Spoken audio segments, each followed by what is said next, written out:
Hello friends, स्वागत है आपका useful tips and tricks for home channel में, जहां पर मैं आपके लिए लेके आती हूँ होम एंड किचन रिलेटेड बहुत ही कमाल के टिप्स एंड हैक्स जो आपके मुश्किल लगने वाले कामों को आसान कर देते हैं, जिससे हमारा काफ़ी टाइम बच जाता है, काम भी जल्दी हो जाते हैं और पैसों की भी बचत होती है। तो चलिए आज के इस नए वीडियो को शुरू करते हैं। हमारे घरों में इस्तेमाल होने वाले कई सारे डोर मैट्स या फिर फ्लोर मैट्स बाथरूम के सामने, किचन के सामने हमने रखे होते हैं, जो स्लिपरी होने के कारण इस पर से गिरने का हमें हमेशा डर होता है। तो अगर आपके घर में रखे हुए मैट्स भी ऐसे ही स्लिपरी हो गए हैं और अगर आप इसे नए परचेस करने की सोच रहे हो, तो उससे पहले आप इस ट्रिक को एक बार ज़रूर देखें। तो इस डोर मैट्स को रिपेयर करने का बढ़िया तरीका, और इसके लिए हमें चाहिए हॉट ग्लू गन, जो हम सबके घर में तो होती ही है। तो इस हॉट ग्लू गन की मदद से इस डोर मैट के जो बैक साइड है उस पर हम कुछ जिगजैग लाइन या फिर सीधी लाइंस कुछ इस तरीके से ड्रॉ करेंगे, और जब ये ग्लू अच्छी तरीके से सूख जाए तभी इस मैट का हम यूज़ करेंगे। तो ये ग्लू पूरी तरीके से सूखने के बाद अब इस मैट को मैंने फिर से फ्लोर पर बिछा दिया है। तो अब आप इसे देख सकते हो, इसमें अगर हम पैर भी रखें तो ये बिल्कुल भी स्लिप नहीं होगा। हॉट ग्लू गन की मदद से इसे बहुत ही बढ़िया ग्रिप मिल गई है, जिससे ये मैट अब बिल्कुल भी फिसल नहीं रहा है। और अब आप कहोगे कि हमारे पास तो हॉट ग्लू गन नहीं है, तो वो क्या करें?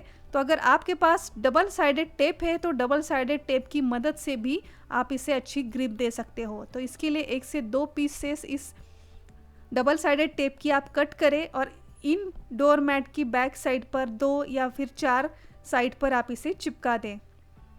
इसके ऊपर का पेपर निकालने के बाद जब आप इस डोर मैट को फ्लोर पर रख दोगे तो इस डबल साइडेड टेप की वजह से ये अच्छी तरीके से चिपक जाएगी, जो अब बिल्कुल भी फिसलेगी नहीं। हमारी नेक्स्ट टिप है हेयर शैम्पूज को लेकर।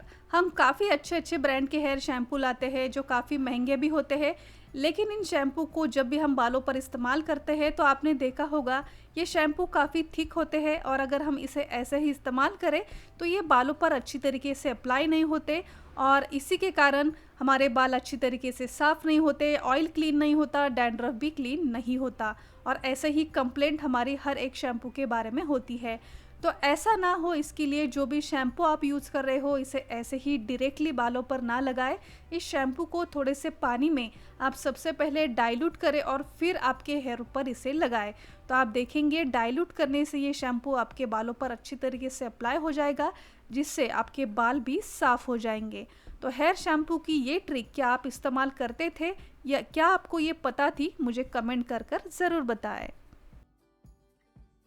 जब भी हम किचन में खाना वगैरह बना रहे होते हैं तो किचन में खाना बनाते वक्त हमारे आंखों पर लगा हुआ चश्मा कई बार हमें उतार कर रख देना होता है।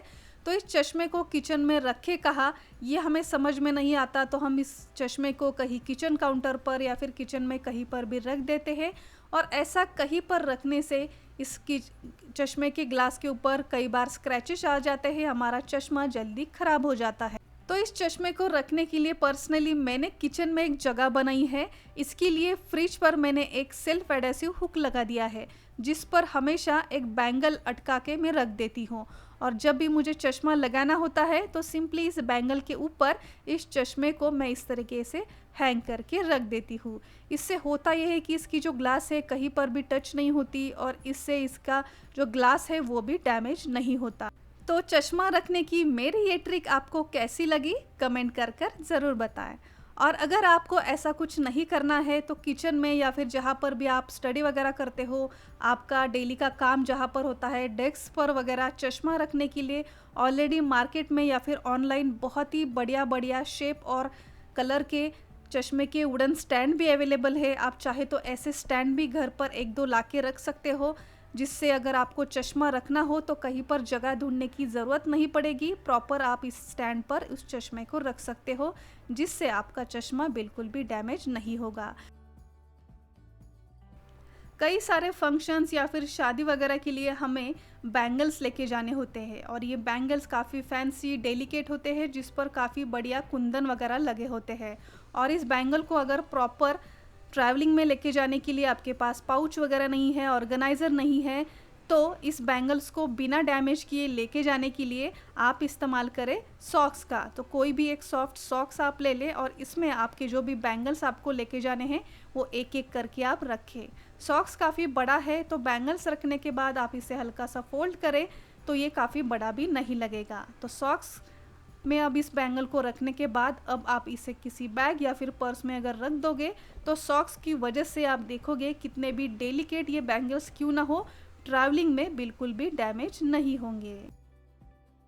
सुई में धागा डालने का काफ़ी मुश्किल लगने वाला काम आसान करने के लिए इससे पहले भी मैंने चैनल पर 6 बहुत ही बढ़िया से ट्रिक्स ऑलरेडी शेयर किए हुए हैं।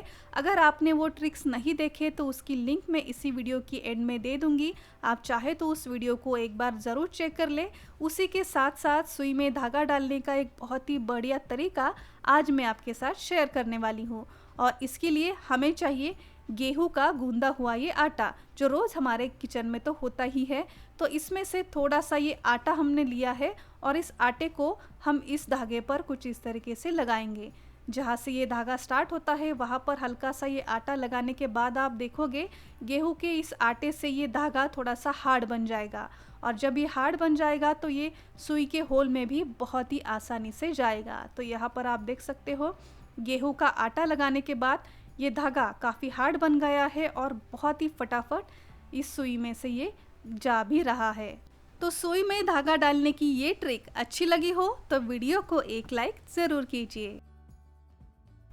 सुबह की चाय के लिए अदरक पीसना हो या फिर किसी रेसिपी के लिए लहसुन पीसना हो, जब भी इस क्रशर में हम ये चीज़ें पीसने जाते हैं तो इस क्रशर का काफ़ी आवाज़ होता है जो सुबह सुबह दूसरों को भी और कई बार हमें भी काफ़ी डिस्टर्ब करता है। तो इस क्रशर को यूज़ करने से पहले ये स्लिप ना हो या फिर इसका आवाज़ काफ़ी हद तक कम आए, इसके लिए इसे इस्तेमाल करने से पहले आप ले लें कोई किचन का नैपकिन, इसे अच्छी तरीके से फोल्ड करें और इसके ऊपर आप इस क्रशर को रखें और फिर आप इस क्रशर का इस्तेमाल करें। तो आप देखेंगे नैपकिन लगाने से इसका आवाज़ काफ़ी कम हो जाएगा।